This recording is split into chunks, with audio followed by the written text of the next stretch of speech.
Hi everyone, welcome back to my YouTube channel DSRL maths YouTube channel.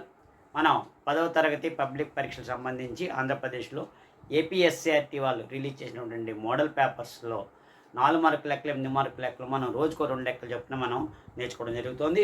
ఎందుకంటే 4 మార్కులు 8 మార్కులు లెక్కలు చేయడం వల్ల మనకి 72 మార్కులు కవర్ అవుతాయి. సో అందులో భాగంగా ఇప్పటికీ 11 పార్టులు చేయడం జరిగింది. ఇది 12వ పార్టు. అంటే 12 రోజులు 24 లెక్కలు మీరు నేర్చుకున్నట్టే అవుతుంటుంది. ఓకేనా? 12 4 మార్కుల లెక్కలు, 12 ఏమో 8 మార్కుల లెక్కలు. సో వీడియోలోకి వెళ్ళే ముందు ఎవరైనా సరే మొట్టమొదటిగా మన ఛానల్ చూస్తుంటే DSRL maths YouTube channel subscribe చేయండి. అదేవిధంగా ఈ యొక్క వీడియోని 10వ తరగతి చదివిన విద్యార్థులందరూ కూడా షేర్ చేయండి. సో వీడియోలోకి వెళ్ళిపోదాం. 4 మార్కుల లెక్కలు 8 మార్కుల లెక్కలు నేర్చుకుందాం.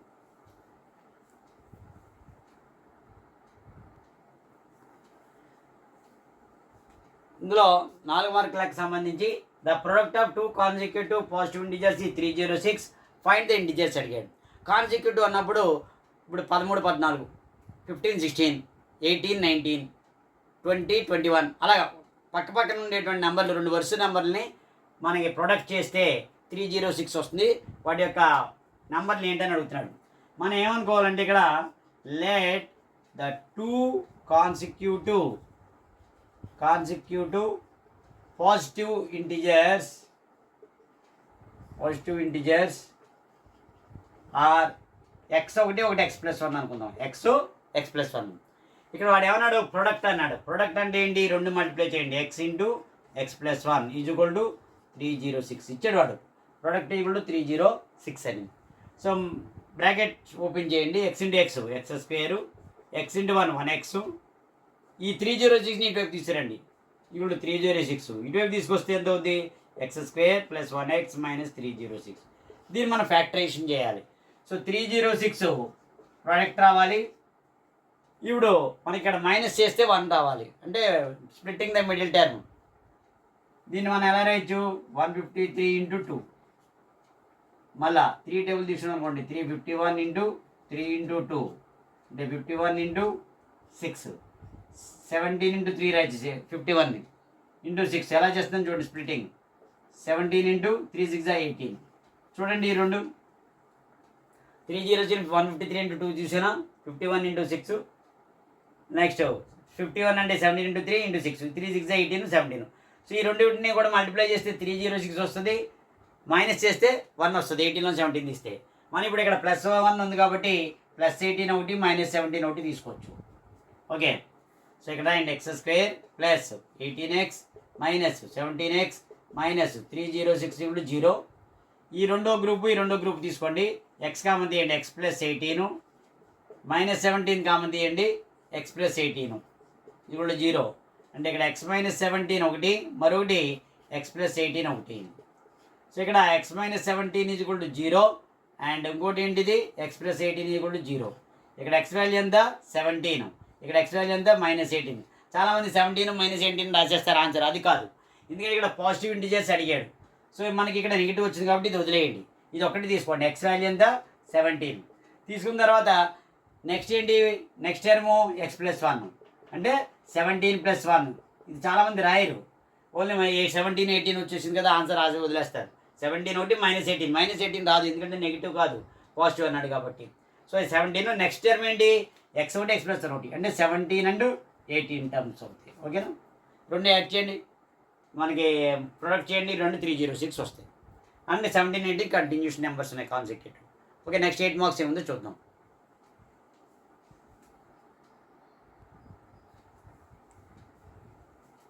ఇక్కడ కోఆర్డినేట్ జామెట్రీకి సంబంధించి 8 మార్క్స్ ఒకటి ఇవ్వడం జరిగింది. If A and B are -2 -2 and 2, -4 respectively, find the coordinates of P such that AP is equal to 3/7 AB and P lies on the line segment AB. So ఇక్కడ ఒకటి డయాగ్రామ్ ఇలా draw చేసుకోండి. A and B. ఇక్కడ point ఇచ్చాడు -2 -2 అంటే ఇది x1 y1. B అనేది 2, -4 x2 y2. ఈ మధ్యలో P అనే పాయింట్ ఇచ్చాడు. ఇక్కడ మనం అబ్జర్వ్ చేయండి మీరు. AP = 3/7 AP ఇచ్చాడు. AP = ఎంత? ఇక్కడ రాయండి. AP = 3/7 AB. ఇక్కడ మనం అబ్జర్వ్ చేస్తే ఏబీని ఇటువైపు తీసుకురండి. AP/AB is equal to 3/7. అంటే ఇక్కడ ఏబి అనేది టోటల్గా 7 పార్ట్స్ అనుకుందాం. ఏబి ఈజ్ ఈక్వల్ టు ఎంత టోటల్గా 7 పార్ట్స్. ఇంకా మనకి రేషియో తెలియదు. M1 3 and 7 డైరెక్ట్గా తీసుకోకండి. డైరెక్ట్గా ఏపీను పీబీ ఇచ్చారనుకోండి, అప్పుడు ఏపీ 3ను పీబీ 7 తీసుకుందాం. కానీ ఇక్కడ ఏబీ టోటల్గా 7 ఇచ్చాడు. అలాగే ఏపీ పార్ట్ 3x అనుకుందాం, 3. అప్పుడు ఇది ఎంత అవుతుంది? అప్పుడు నెక్స్ట్ 4 పార్ట్స్ అవుతుంది. ఎందుకంటే 7 - 3 4 పార్ట్స్. ఓకేనా? ఇది 3, ఇక్కడ టోటల్ 7 ఇచ్చాడు. అంటే టోటల్గా ఎంత అవుతుంది? 7 - 3 ఎంత వచ్చింది? 4. అంటే 3:4 రేషియో అనమాట అది. అంటే 3కే 4 కావచ్చు, 7కే ఏదైనా అవ్వచ్చు. కానీ ఇక్కడ టోటల్గా 7 వచ్చింది, ఇక్కడ 3 ఇచ్చాడు. అప్పుడు ఇది ఎంత అవుతుంది? 4 అవుతుంది. డైరెక్ట్గా మీరు 3 and 7 తీసుకుని డైరెక్ట్గా సబ్స్టిట్యూట్ చేయకండి, సెక్షన్ ఫార్ములా యూజ్ చేసి. సో ఇప్పుడు మనకి ఏమైంది? ఇది ఏపీ టు పీబీ మనకి రేషియో ఎంత వచ్చింది? 3:4. పీ వాల్యూ కావాలంటే అది మనకి M1, ఇది M2. ఓకే. సో మనకి పీ ఫార్ములా కావాలంటే ఏంటిది? M1x2 plus M2x1 by M1 plus M2.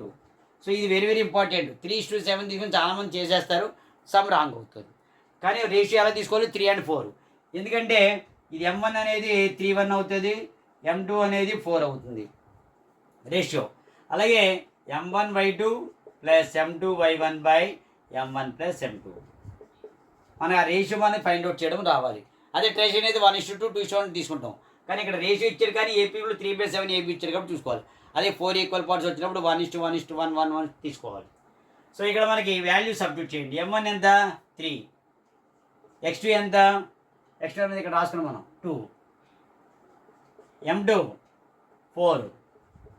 x1 -2 by M1 plus M2 అంటే 3 + 4.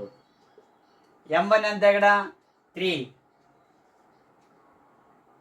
M1 3. నెక్స్ట్ y2 ఎంత? -4 ప్లస్ M2 ఎంత? 4. y1 ఎంత? -2 బై 3 + 4. ఓకే. 3 2 = 6, -8/7 ఒకటి, -12 -8/7 ఒకటి. అప్పుడు ఎంత అవుతుంది? 6 - 8 -2/7 -20/7. -2/7 ఒకటి, -20/7 ఒకటి అనేది మన యొక్క ఈ యొక్క పీ వాల్యూ మనం కోఆర్డినేట్స్ మనం ఫైండ్ అవుట్ చేయడం జరిగింది. ఓకే. ఈ యొక్క వీడియోని 10వ తరగతి చదువు విద్యార్థులందరికీ కూడా షేర్ చేయండి. అదేవిధంగా నెక్స్ట్ పార్ట్లో మరొక 2 లెక్కలు మనం చేయడం జరుగుతుంది. అదే కాకుండా నెక్స్ట్ వీడియోలో మనం గ్రాఫ్ సంబంధించి ఈక్వేషన్ టేబుల్స్ని ఏ విధంగా తయారు చేయలేదు కూడా కొత్తగా మనం నేర్పడం జరుగుతుంది. సో కాబట్టి ఎవరైనా సరే మట్టుకుండా మనం ఛానల్ చూస్తుంటే సబ్స్క్రైబ్ చేయండి, బెల్ ఐకాన్ నొక్కి పరాలు నొక్కితే నేను కొత్త వీడియో మీకు పెట్టినప్పుడు నోటిఫికేషన్ రూపంలో రావడం కూడా జరుగుతుంది. Thank you very much.